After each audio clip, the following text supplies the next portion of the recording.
top of kind of the what's called the penthouse that's over one of the elevators actually, blew off the building. So we were not able to use that elevator, had to use another one. And that created some water intrusion into the facility, which is why we're going to move the patients out of there. So far in that particular area, there are no reports of any injuries. And we have new video this morning out of Grand Isle, Louisiana, where rising sea levels have swamped the barrier island. You can see the floodwaters gushing into the Grand Isle Fire Department. It is flooded out there. A Jefferson Parish councilman also released surveillance video showing the rising floodwaters as the storm simply devastated that area. And now to video from the coast. Heavy winds from Ida continue to rock Biloxi. Water has flooded into the streets as well, even reaching the garage of the Hard Rock Casino, filling it with water. You see people splashing through.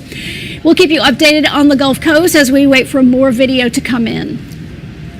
We're getting new video in from Matthews, Louisiana this morning. Heavy rains and wind whipped through Lafourche Parish. You can see how strong the rain and winds were down there. The massive storm also caused widespread power outages, as we have been reporting. The winds also pummeled Laplace overnight, seriously damaging a number of buildings and the power grid there. Residents who remained in their homes were told to stay in and that it could be up to 72 hours before they could come out.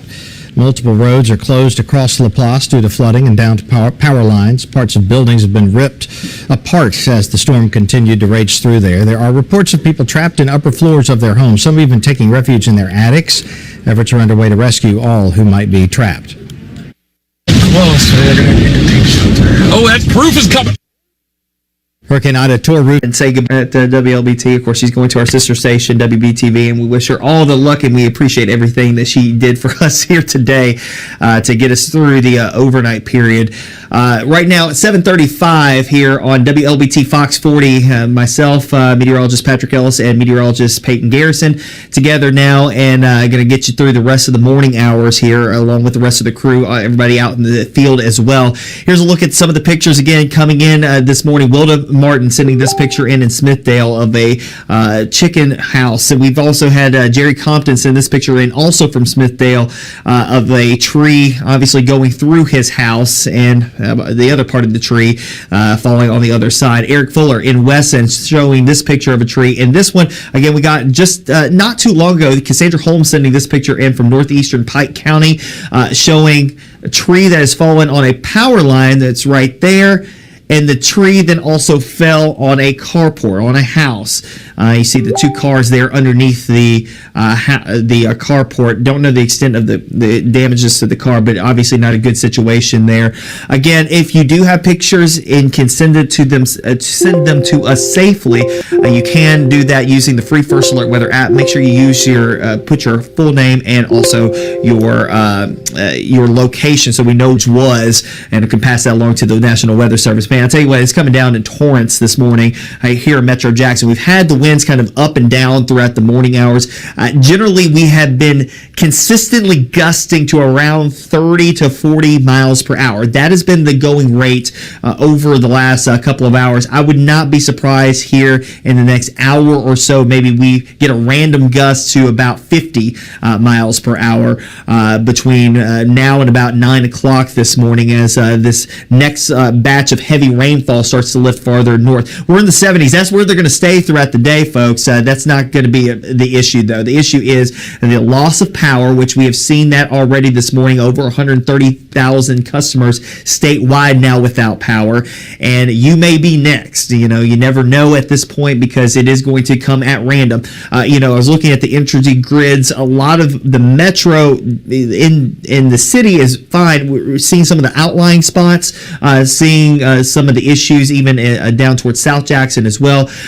Also in some of the rural locations outside of the city as you start getting out towards Rankin County, out towards eastern Rankin County near Pelahatchie, on the north side of Pelahatchie, and we're seeing some issues out and through there as well. So no matter what, we'll be here to keep you updated throughout the morning hours and keep you up to date on where we are headed from here on out, of course, on WLBT.com as well, and also on our Facebook. Here's a look at First Alert Radar. As I was mentioned earlier, some heavier pockets of rain that's pushing through here.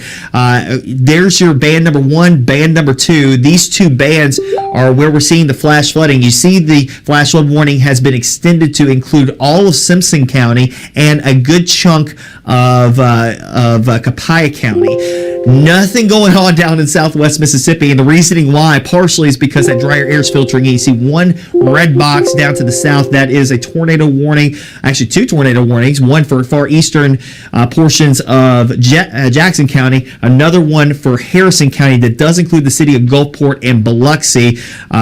There's Highway 49, the international airport sits about right there. Keesler Air Force Base right here. This is moving up to the north and is in the same area that was affected not too long ago by a tornado warning up near D'Iberville, which is right here, and then heading up towards Tradition up in the northern portion of Harrison County. Looks like we lost the camera that we had earlier this morning. Again, they'll come and go probably.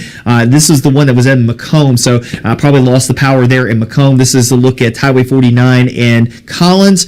Also I-20 over in Vicksburg near Clay Street. You see the camera kind of moving back and forth, but overall, have had a lot of issues over in Vicksburg so far this morning. There have been a couple of sporadic power outages around there, and obviously got I-20 and Highway 18 over in Brandon. You see the trees there in the median as you approach the overpass, getting a little bit of wind action this morning. Again, the last official gust at the International Airport, 40 miles per hour here in Jackson, gusting around 30 over in Vicksburg. As I mentioned, would not be surprised if we get a couple of gusts upwards of 50 miles per hour.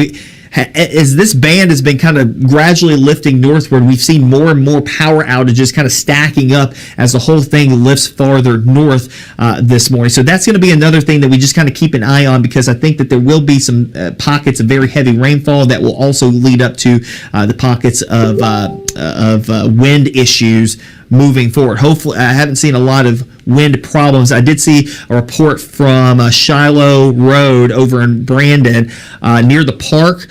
There was a tree down out there on Shiloh Road. So, we are hearing some reports of some trees down, some power lines down, obviously in the metro area. That's, again, going to cause some issues, and that's why we have encouraged you to stay off the roads at all possible. Again, the possibility that we could have a brief spin-off tornado, not completely out of the realm of possibility as we go through the coming hours, but I think more so it's going to be the rain and wind situation, heavy rainfall leading up to the possibility for flooding. Obviously, multiple flash flood warnings ongoing across our area. But on top of that, wind-driven rain to go along with it, with occasional gusts that will probably top out around 30 to 50 miles per hour between now and about lunchtime. So our highest impacts from the wind probably through about lunchtime, and then we'll start to see things kind of winding down gradually. So we go from 35 to 45, 50 mile per hour wind gust potential between now and lunchtime. After that, we kind of go down to around 25 to 35 mile per hour wind gusts as the storm system kind of winds down. Michael, remind me, where are we going next? All right, so let's go back into the newsroom and get to Cheryl, as we got more stuff going on all across central and southwest Mississippi this morning. All right, well, along with our weather team, our team of reporters has been very busy all night. They've been going to different areas that have been affected by this weather. We're going to head back out to Melissa Faith Payne. She's been monitoring what's going on Highway 49. Melissa.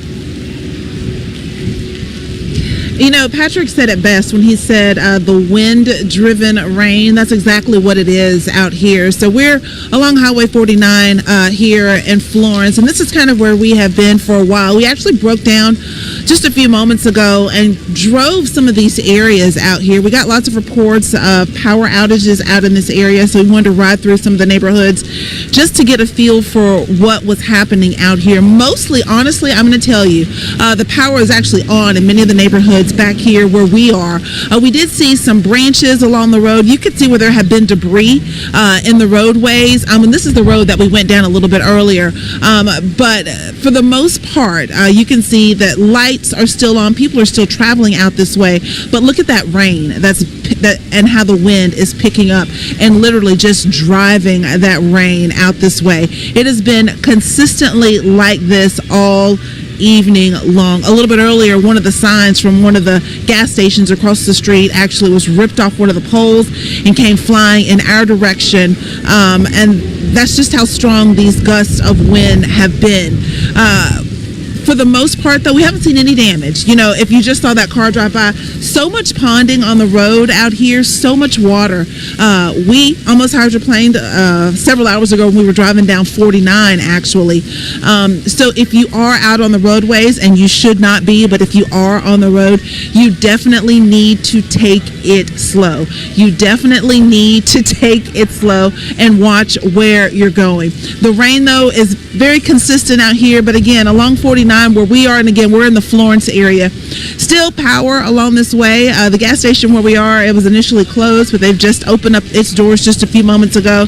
And again, people are still traveling out this way, but if you don't have to be on the roadways, don't. I mean, it's bad out here right now. MEMA asking people to stay off the roads, and it's important that you stay off the roads because they need the roads to be free for emergency officials to get out there if there is any damage, and they can't get on the roads and travel to those areas if you are on the roadways. I do know the Department of Transportation, once the storm completely passes, it will be out just to make sure that the roads are clear. But from where we are and from what we have seen here in Rankin County, where we are in Florence, lots of trees down, or well, let me just say lots of branches down. But the roads are passable. You can see the debris on the roadways. But again, this wind-driven rain has been fairly consistent. If you don't have to be out, don't. Cheryl?